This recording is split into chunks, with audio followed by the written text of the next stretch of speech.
fast motorcycle behind.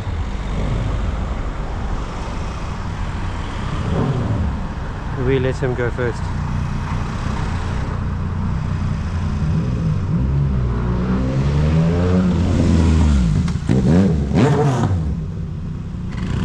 DL17EWN. I mean, that's just maniacal filtering. At least the guy on the scooter was being reasonably cautious, if a little pushy. But the one on that big bike is being a nightmare.